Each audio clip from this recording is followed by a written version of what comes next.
The Karate Kid. So, I was actually going to wait until Karate Kid Legends was closer to review the Karate Kid movies, but I thought it'd be smart just to do it when Cobra Kai is actually ending, which is next month. So, my goal is to have all four movies, or all five movies reviewed before the new one comes out. And yes, there is five of them. I think one thing that's really forgotten about the Karate Kid franchise is that it is a franchise. I think most people understand that there's the Karate Kid original movie. Of course, everybody knows the Karate Kid original movie is iconic. There's Cobra Kai, and then there's the remake, and that's it to a lot of people. But people don't realize that there was this Karate Kid trilogy that started with the original movie, of course. There was the next Karate Kid, which was kind of a spin-off that they did that did not work out with Hilary Swank. I believe it was Hilary Swank, if I'm remembering right. I've never seen it, so... and yeah, then they did the remake. So there's five of these movies. Very weird to think about. And despite us owning 1 and 2, I never saw the other two, or the other three sequels to this original movie. I did see the remake in theaters. I don't remember what we thought of it. I do remember the general consensus being negative, but I think that softened a little bit, especially since new one's got Jackie Chan in it and he's returning, all that stuff. I'm not sure how that's going to work out, but I don't know. So this is going to be an interesting series of reviews, because usually when I talk about these movies that I'm doing franchise reviews for, I've seen them before.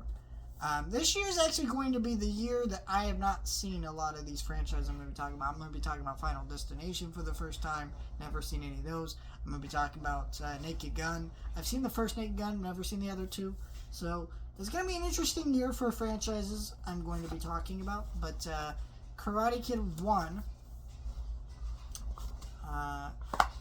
is, of course, a classic. I mean, I don't. This is probably the most boring of the reviews to do. I think what's forgotten about this movie, though, that's underappreciated, is how well directed this movie is. This movie is directed by, let's see if I can find his name here, John Good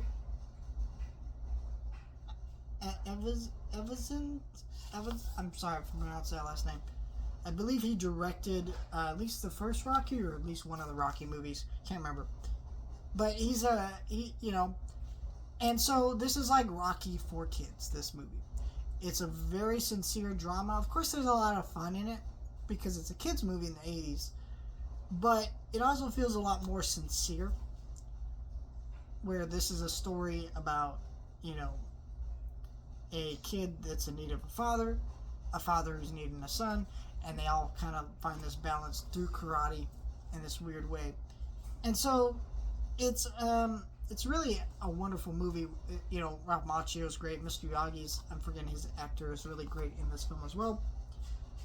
And it's a very entertaining movie while having a great emotional center to it that I think is very powerful. It is very well done. The soundtrack, of course, this movie's great. I mean, everybody remembers "You're the Best Around," but there's other songs that are not as good of songs, but they just add to the actual movie. A lot of these songs I would not listen to outside of the movie, but when you're listening to it in the movie, it does add to the movie, adds that look and feel to it. And yeah, it's just it just adds to a lot of it. And yeah, and it's, of course, the climax of this movie is great. It's a great moment that really just ends on the perfect note of this movie. I think this movie could have done a Rocky situation where, of course, Rocky, if you've seen the first Rocky, spoilers, I guess, if you have not, Rocky does not win at the end of the movie, and that's it, and that means a lot more. But I think this is obviously a kids movie. They had to go with him winning, of course, and the other Rocky movies have kind of moved beyond that kind of thing to it, so it's more powerful to see Daniel win, of course. But I think, from what I understand, later sequels kind of deal with some other stuff with that, so we'll see how it turns out. I'm not sure. I've never seen them.